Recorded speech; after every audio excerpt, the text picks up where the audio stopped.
There are people throughout the world that have interesting stories to tell. Stories of heroism, acts of kindness, near-death experiences, successes, and failures. You usually hear of these stories from people that live in another state or country. But what about the stories from within your own community? Everyone has a story to tell. And by everyone, we mean your neighbor, your coworker, the person behind you at church, people you interact with on a daily basis, or maybe even you. Welcome to the first ever edition of the DTB Podcast. I'm Brennan Matherne, and I'll be your host as we speak with some of the most interesting people on the bayou. Everyone has a story to tell, and normally we would tell those stories on the front porch or the back porch, but like everyone else in the world, we're evolving, and now we're adopting this podcast format. The DTB Podcast, which of course is short for the Down the Bayou Podcast, is a project of Bless Your Heart nonprofit. It's part of their mission to better their community.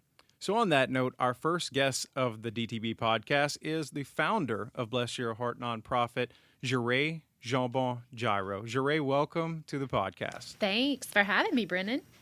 We're so happy that you put this together. When you approached me about doing this a few weeks ago, it was very interesting. It was a way to connect with people down the bayou in a way that, I had done previously to some degree, but it's so nice to get back in the fray and back behind a microphone and, be able to kind of tell in long form some of the stories of some of the most interesting people on the bayou. So we're going to start with you now here. Give us a little bit about your background. I know anytime that you meet someone from the bayou, what's the first question we ask? Who's your mom and dad? So tell us about that. Tell us about your family and a little bit about your background. Right. That's definitely a question I get asked all the time. So my mom's Jeray Jambon. She was a cantrell from Galliano. Go Wildcats. My dad is Jude Jambon. He's from Golden Meadow / Grand Isle. I definitely grew up down the bayou, south of the Intercoastal, if that counts. I attended South Lafourche High School. I graduated in 2005.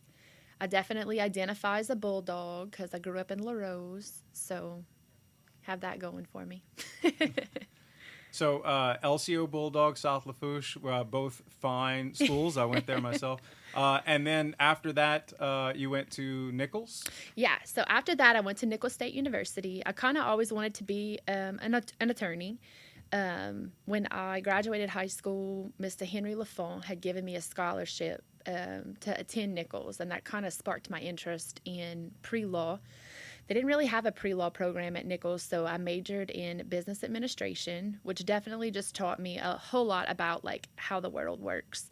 I really, really enjoyed my time at Nichols. I definitely caught my philanthropic bug while I was at Nichols. I was a Phi Mu there and spent a lot of time doing a lot of philanthropy work for cystic fibrosis and Children's Miracle Network. So I really enjoyed my time at Nichols. I met my husband there, Jeray Jambon. He was in geomatics. I graduated in 2009, and then I attended Southern University Law School in Baton Rouge. It was, I would say, a trying time in my life because that was the only time in my life I've ever lived outside of Lafourche Parish. I moved to the DTB of the North, which is New Roads, where my husband's from. I went to Southern for 3 years, graduated in 2012, and started practicing law right after that. And I'm back. So now you're an attorney. You're back on the bayou with your office here in La Rose. And let's talk about how you got here on the professional side. I know you and I, we shared some time together at Lafourche Parish Government back in the late 2000s. So talk about your journey through there and where else before you got here in your private practice. Yeah, absolutely. When I was in undergrad, I somehow scored this internship at Lafourche Parish Government. I worked directly with Miss Charlotte Randolph, who was our parish president at that time and who I still consider a really good friend. I worked for her for probably about 3 or 4 years. And at the time, I think you kind of held a few different positions with the parish, PIO, Buildings and Maintenance Director. And through that time, I think is definitely when I really fell in love with Lafourche. Just kind of learned a lot about the different areas. You know, growing up down the bayou, you're not always acquainted with people from Chack Bay or Bayou Blue or North Thibodaux. But in my time there at the parish is definitely when I was able to be exposed, you know, to everyone in the parish, not just the people in the 10th Ward. And I really, really enjoyed my time there. Got to really understand how the parish worked, how we were funded. Our parish councilman got to become, you know, on a first name basis with them. I definitely think my experience there helped me, you know, go through undergrad and law school. I just had a better understanding about how the world works, I guess. After I finished law school, I passed the bar on my first try, and I clerked in Thibodaux for Judge Walt Lanier. And he was just such an excellent mentor. He would let me sit in on any type of proceedings that would be in front of him. At the time, I really didn't have a very clear path on what I wanted to do. You know, you go to law school and you become a lawyer. There's not exactly like a specialty. But while I was with Walt, I definitely saw the need for a new attorney in the South Lafourche area. So my husband and I at the time were living in Thibodaux, and we had just had my daughter. I was working for a little bit with Cam Morvant in Thibodaux, and I just really felt like God was calling me to come back down the bayou. So right at about the time Ina was born, we packed up our house, and I quit my job, and I came down the bayou and started practicing law in La Rose, and I've been here ever since. So you bring up a great point that I know I've discovered through my professional career as well, and that is, you know, when growing up down the bayou, we're so used to this layout, and we're so used to our community, and we feel like we know it. But working and in the different places and living, frankly, in the different places you and I have both lived, and you really get to see that there's so much more to our community than you probably ever imagined. But to your point, it's not just all positive. There's a lot of positives. Right. And I think that Leadership Lafourche program, going through that, was really eye-opening to really understand how much industry and you know, different just great aspects that we have here in Lafourche Parish. But you also, through our careers, we've also seen some of the negative and some of the, or should we say, some of the needs that our parish has, places where we could improve. And certainly that's probably a great way to segue into this and what we're doing here, like this podcast just being one small part of Bless Your Heart nonprofit. Tell us about the nonprofit. It was about a year ago that you guys got started and made this official. Tell us a little bit about how this got started. So it's really funny you bring up Leadership Lafourche, because that's kind of where Bless Your Heart started initially. I graduated from Leadership Lafourche in 2016. Very overwhelmed. I was practicing law. I had a new baby, but there were definitely seeds that were planted in me during Leadership Lafourche that really opened my eyes about our parish and really opened my eyes to resources that were out there that I feel like without my law degree and without attending Leadership Lafourche, I really would not have known otherwise. So I work in the same office as Mr. Henry Lafont, and I know that many probably don't know, but he and his wife are huge supporters of our community, of Nicholls State University, of our local high schools, and I feel like he really lit the fire, you know, for my want to help our community. He grew up in Golden Meadow, and he told me that, you know, for a community that gave him so much, he felt like now that, you know, the time in his life that he's able to give back to it, he definitely wants to do that. He and his wife are such a good example for me and my family, you know, to see how we should be treating our community. I am from a very giving family. I think there's probably multiple times throughout my life that my mom and dad housed family members or friends or, you know, helped out people. So Bless Your Heart kind of started last year during the COVID-19 pandemic. we were all kind of home, working remotely, and my best friend Hillary Danos and I were just kind of thinking, we want to be helpful, and we just really don't know how to be helpful for this particular issue. And so we reached out on social media and we asked, essential workers what were things that they would need. And so we kind of started doing essential worker baskets, just accepting donations on our personal PayPal. And the response was tremendous. We raised thousands of dollars. We were able to, distribute snack baskets to hundreds of businesses, government agencies. Then it kind of morphed into, at a time when masks and hand sanitizer were not readily available, we were able to collect donations and pay private individuals to sew masks. And we got with a couple of suppliers who were able to provide us with hand sanitizer. So we were able to, really address a need as it, became a need. We worked closely with the Bayou Community Foundation, and that is really something that I learned in Leadership Lafourche, what the Bayou Community Foundation is and what their mission is. And so for those of you who don't know what that is, they describe it as a bucket. It's kind of like a bucket for the local area, Lafourche and Terrebonne, and I think Grand Isle, so that portion of Jefferson. And any large corporation who wants to make a donation to our area will donate to the Bayou Community Foundation, and local nonprofits can apply for grants for specific projects from the Bayou Community Foundation. And so yearly they distribute these grants. But during the COVID experience, they were doing specialized grants. So they did 3 for COVID, and then when Hurricane Zeta passed in October, they had another Hurricane Zeta grant application. And so we applied every time we could. And all we do is we just tell Bayou Community Foundation, this is what we want to do. This is the need that we're seeing. This is how we want to address it. And they basically give us free money. So... But Bless Your Heart's really grown to be something much bigger than that.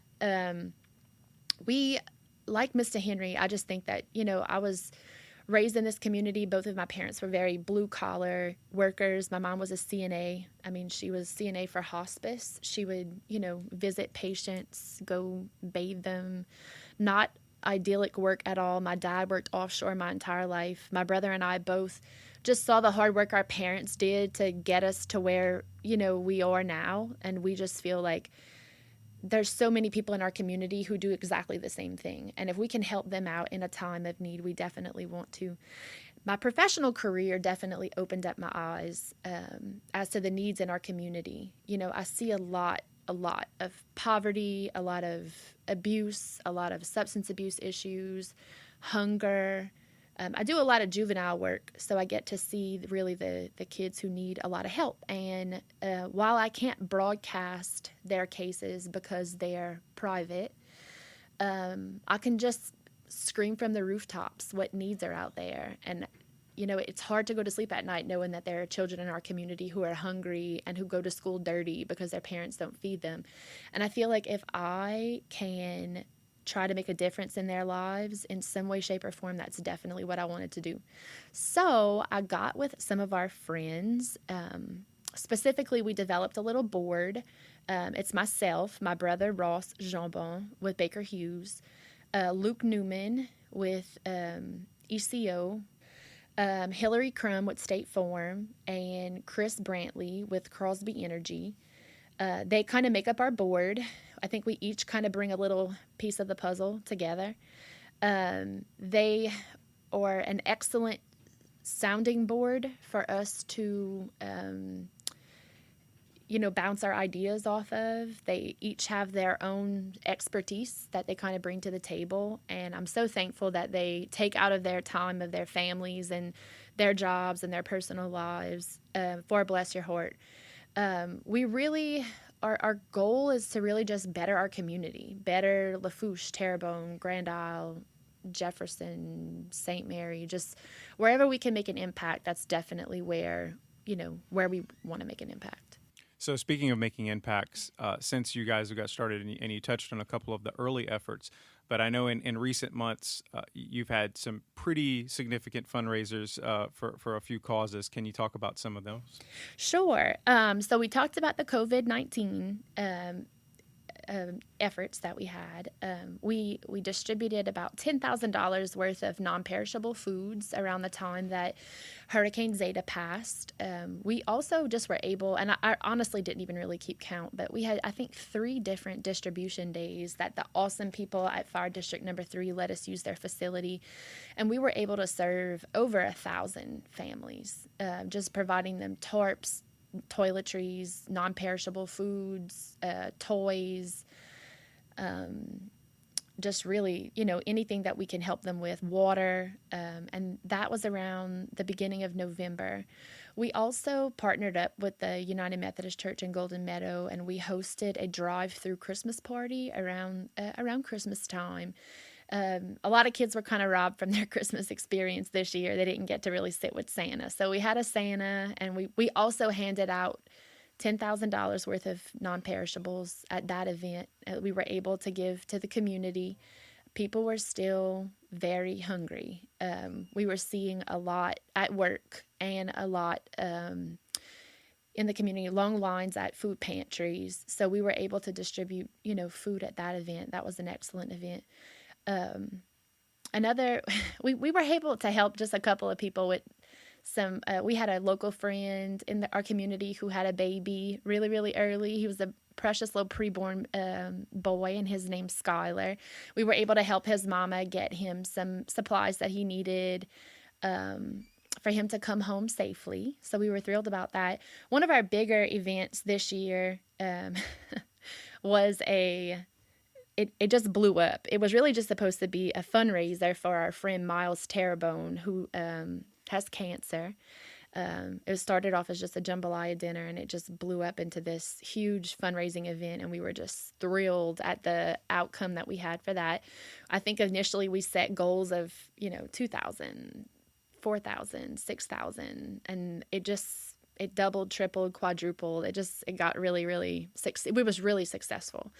We're thrilled because Miles and his mom are 2 community members that I think our community wouldn't be as great if it was not for them being in it. So we were thrilled that we were able to bless them when we know that they were able to bless so many people throughout, just throughout their lives.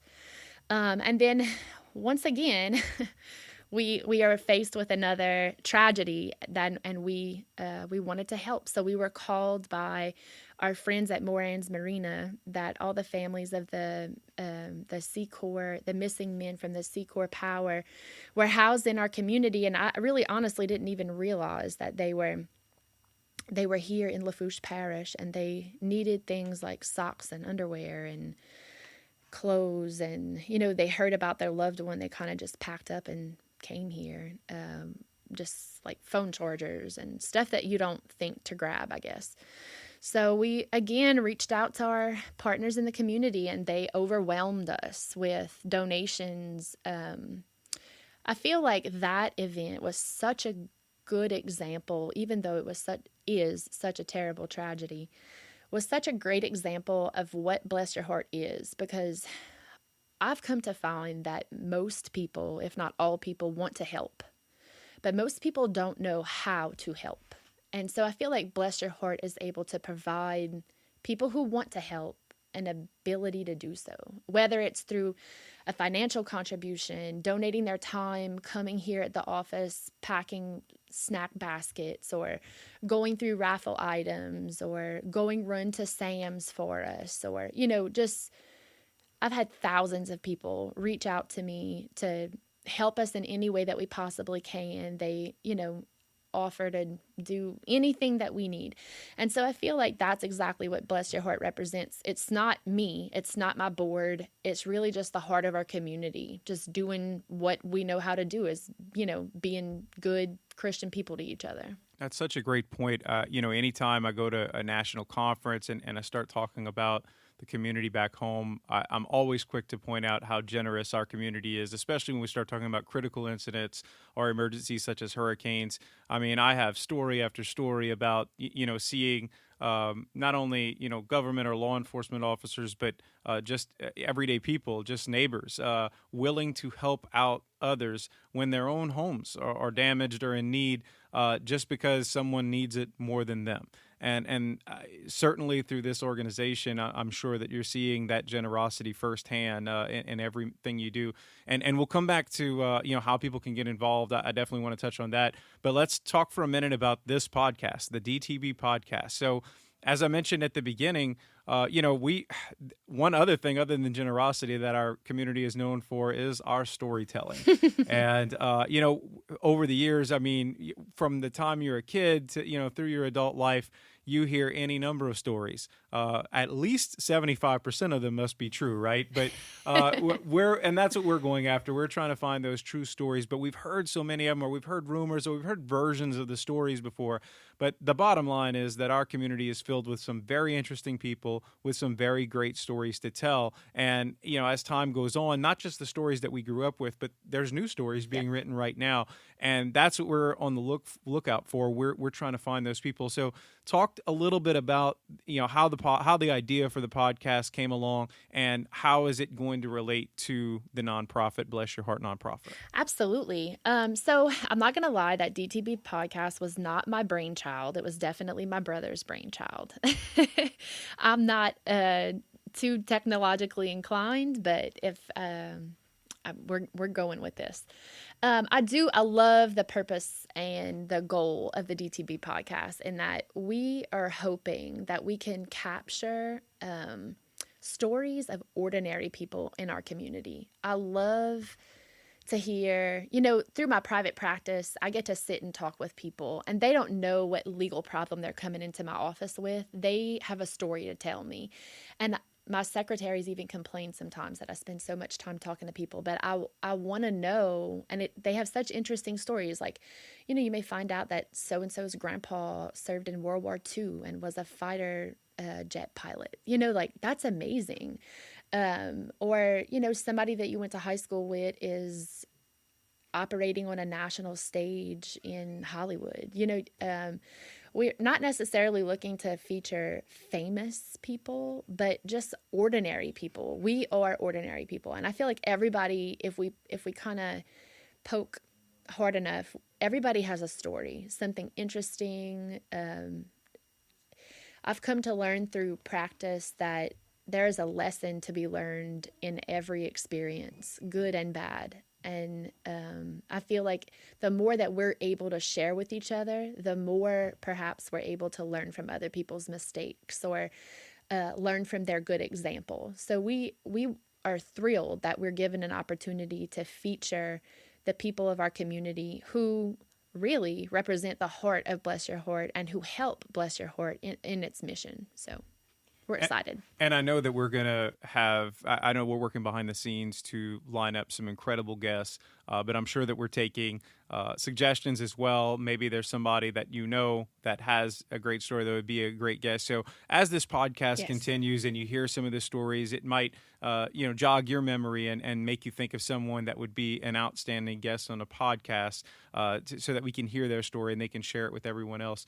And kind of going back, segueing back to Bless Your Heart and the opportunities there, how can people get involved? How can people donate if they're interested? As you mentioned, this, we have such a generous community, but that there's the opportunities to help, aren't always evident or aren't always in your face. And Bless Your Heart has provided that opportunity. We now have a nonprofit organization that is here. It's here to stay, and you're going to latch on to whatever needs arises in the community and give the community that opportunity to give back. So how can people get involved, whether it's donating their time, their talents, or their treasure? Absolutely. So if you would, anyone can follow us on Facebook at Bless Your Heart Nonprofit. We also have, you can also follow us on Twitter at BYH Nonprofit. you can Facebook friend me, Jeray Jambon Jarreau. I always have some crazy endeavor that we're embarking upon. We're kind of a little bit at a standstill right now. We're about to distribute funds to the C Corps families. We don't have really anything on our horizon at the very moment, but like I said, Bless Your Heart kind of prides itself on, as soon as a need is made known to us, that we address it. And so that sometimes is a everyday thing. And so we're in communication constantly. So just because you log on to our Bless Your Heart Facebook or on Twitter and you don't see something today doesn't mean that there's not going to be something there tomorrow. We're always accepting donations at PayPal. Our handle is blessyourheartnonprofit@gmail.com. We also accept donations via Venmo at Bless Your Heart Nonprofit. We are seeking in the future to really establish a general fund so that if, right now we're kind of been doing fundraising specific for a specific project. So we raise money for a particular project and then we distribute those funds that way. But we understand that, people don't plan for their houses to burn. People don't plan for their spouses to die. So we really would like to kind of grow our general fund so that when those things do happen, we can help people immediately. And so we're really working hard to see, how we could do that. So any donations that y'all are willing to make, to our organization, we really appreciate it. And we promise you that we're super transparent and we really, we want to help our community. We want our funds to remain here, in our area. Okay, Jeray, so at the end of every podcast, we're going to do this thing where we do some rapid fire questions, and it's some questions that you probably don't need to think about because you probably should have an immediate answer if you've lived down the bayou all your life. So you can give us, one word answer, or you explain your answer, whatever you want to do. It's just some rapid fire questions. So are you ready? I'm ready. All right. So what's your go-to order at a down the bayou restaurant? Hamburger steak. All right. Potato salad, in the gumbo or on the side? On the side, because I don't like my food to touch. Okay. Sorry, Joe Boudreaux. Okay, so now we're getting really tough. Jambalaya, red or brown? I'm going to say red because I'm from down the bayou, but I'm going to tell you that the Jarreau in me likes brown because my husband's from New Roads and they only eat brown jambalaya. That is a much more controversial topic than I ever realized before. Pedro, cutthroat or follow suit? Follow suit, definitely. All right, and finally, when a boat is passing and you're in the car, is the bridge open or closed? Open, and I'll defend that. Well, there you go. All right, so Jeray Jambon Jarreau, thank you so much for joining us today. We really appreciate it. This is the very first edition of the DTB Podcast, which you and your brother came up with this idea. I'm happy to just be a part of it and be giving back in some way. I'm excited about the future and what we have coming up. But thank you so much for being our very first guest, our guinea pig on this podcast. We appreciate it. And again, we appreciate everything that you and your organization is doing for our community. Well, thanks so much, Brennan, and we appreciate you lending us your radio voice. Of course. Well, that's it for us for the first edition of the DTB Podcast. You can subscribe to our podcast on Apple, Google, Spotify, or wherever you get your podcasts. You can follow us on Twitter at the DTB Podcast. You can also follow Bless Your Heart, as Jeray mentioned, on Facebook at Bless Your Heart Nonprofit, and they're also on Twitter at BYH Nonprofit. And remember, for donations, Bless Your Heart is on Venmo at Bless Your Heart Nonprofit, and they're also on PayPal, blessyourheartnonprofit@gmail.com. That'll wrap it up for us, the first edition of the DTB Podcast. Make sure you hit that subscribe button and tune in for our upcoming episodes. Until then, this is Brennan Matherne. Thank you for joining us, and we'll see you next time.